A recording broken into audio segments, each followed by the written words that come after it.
मंगल सीनू ये एड़ा बना रहे अपने को। ये अपने को 1 टन माल का कितना देता है? सिर्फ 25 लाख ना। आगे यही माल 2 करोड़ का बेचता है। तुझे कैसे पता?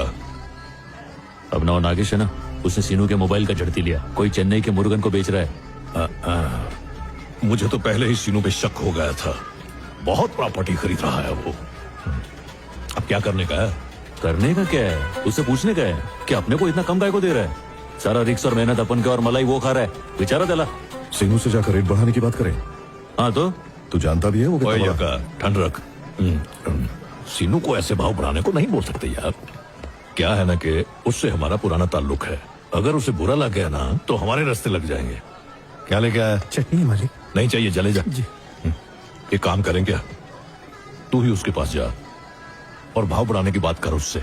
अगर वो मान गया, तेरी बात उसके पल्ले पड़ी तो आधा हिस्सा तेरा।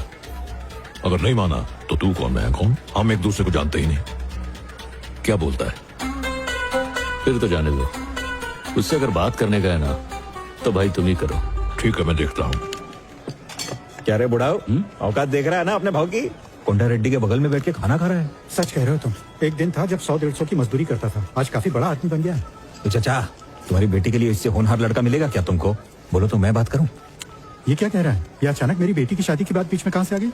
उसके खानदान का पता नहीं और अपनी बेटी उसको दे दो। अरे तुमको मालूम भी है कौन है? मुलेटी वेंकट रमन का छोटा बेटा है। अच्छा, यानी हमारी बरादरी का है। तब तो रिश्ता अच्छा है। चचा, लड़के वाले आ गए। नमस्ते। नमस्ते। आई मुलेटी वेंकट रमन जी हमारा हालचाल पूछ लेते थे, हम उसी में खुश हो जाते थे। इतने बड़े खानदान से रिश्ता जोड़ने जा रहा है, सब भगवान की कृपा है। लीजिए अंदर चलना। आई चल। आइए ना, आइए। नमस्ते। अरे जल्दी श्रीवल्ली को लेकर आओ। ये तो कुछ और ही समझ रहे हैं। इन लोग को क्या बोला तू? भाऊ मैं तो बस इतना बोला कि तुम मुलेटी वेंकट रमन के छोटे बेटे हो। तूने ऐसा कौन से? हाँ। पुष्पा, मुझे डर लग रहा है कि उल्टा सीधा ना हो जाए। इसमें डरने का क्या? यही तो सच्चाई है ना। आई हाँ लेकिन अभी आराम से बैठ। ड्रेस मत ले, मैं ना। भाऊ भाभी आ गई।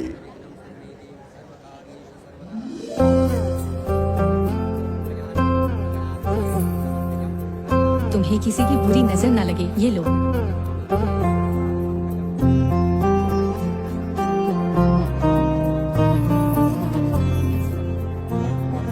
देख मंजू कैसे इसकी तरफ घूर घूर के देख रहा है। सच में यहाँ शादी करने आ गया। चल लिया ना। सब इसकी गलती है। उसे बस एक चुम्मी तो देनी थी। अब भुगतती रहे इससे जिंदगी भर। अब भुगतती रहे जिंदगी भर।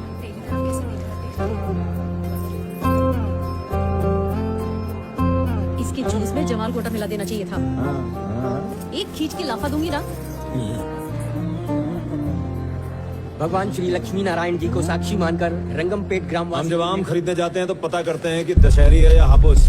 यहाँ आम का तो सदा हो रहा है, लेकिन किसी को ये नहीं पता कि वो है किस पेड़ का। वेंकट रमन जी का बड़ा बेटा है।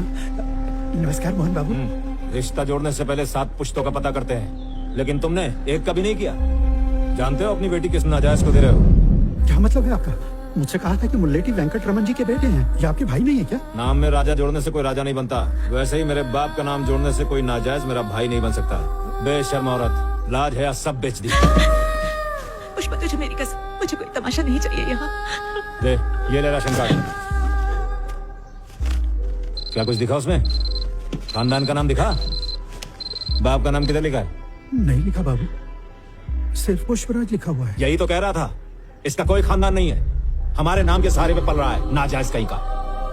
खानदानी नाम नहीं है तो क्या हुआ? अपने भाव के पास क्या कमी है? अपना खुद का घर है, अच्छा खासा कमाता है। तुम्हारी बेटी का ख्याल नहीं रख सकता है क्या? क्या बोलता है रे बुढ़ाओ? हाँ सही कह रहे हो। अरे ये क्या संभालेगा? शादी कोई गुड्डे गुड़ियों का खेल है क्या? शादी के बाद ही लड़की असली खानदान में जाती है। यहाँ खानदान तो छोड़ो, बाप का भी नामो निशान नहीं है। ए चल उठ, नहीं करनी। रुक जा बेटी, रुक जा, छोड़ उसे, छोड़। सुन बेटा, आखिर वो तेरा भाई है, खून का रिश्ता है। देख ऐसे शुभ अवसर पर छोटी मोटी बातों को भुला देना चाहिए। ठीक है माँ जी, चलो मान लेते हैं कि मेरे बाप का इस औरत से रिश्ता था, लेकिन क्या सबूत है कि ये मेरे बाप की ही औलाद है?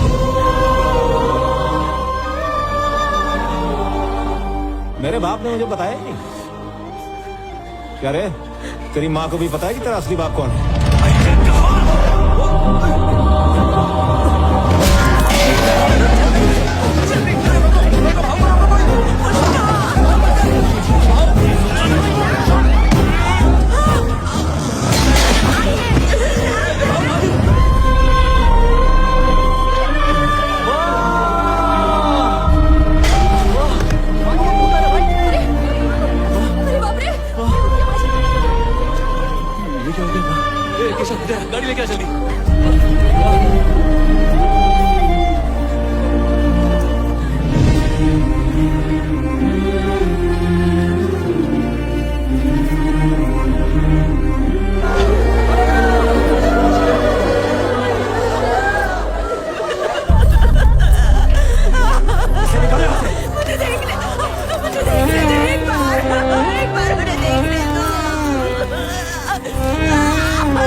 उन्होंने पूछा था तुझे मेरा प्यार चाहिए या समाज में इज्जत।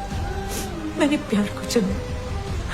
लगा प्यार के सहारे जिंदगी बीत जाएगी, लेकिन सोचा नहीं था मेरी वजह से तुझे शर्मिंदा होना पड़ेगा।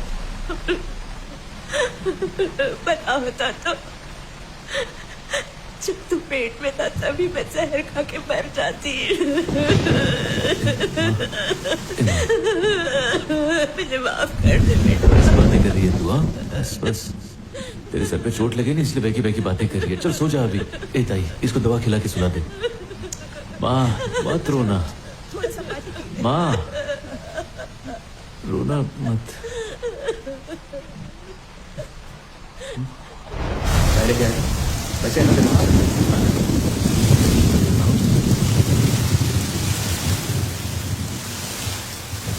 उस वक्त मेरी उम्र करीब 5 साल की थी रे। ये लड़ाई का मतलब भी नहीं पता था। बहुत चाहिए। एक तो पूरे गांव में सलील किया, ऊपर से जो कुछ था सब छीन के लेके गए।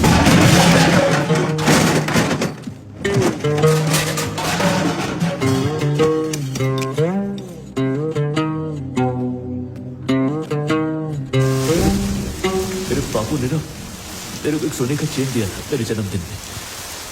उस चेन में ना एक लॉकेट लगा था जिसमें फोटो लगे थे, एक मेरा और एक मेरे बापू का। वो लॉकेट ही उनकी आखिरी निशानी थी। तेरे बापू की इकलौती निशानी भी छीन के लेके गया है।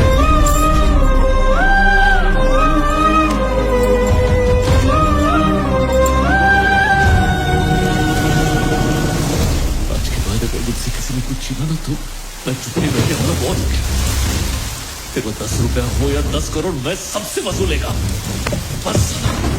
फिर चाहे वो ऊपर वाला हो या नीचे वाला मंगल सीरू, चाहे क्या कावाल, मैं सबको लपेटे में ले डालेगा।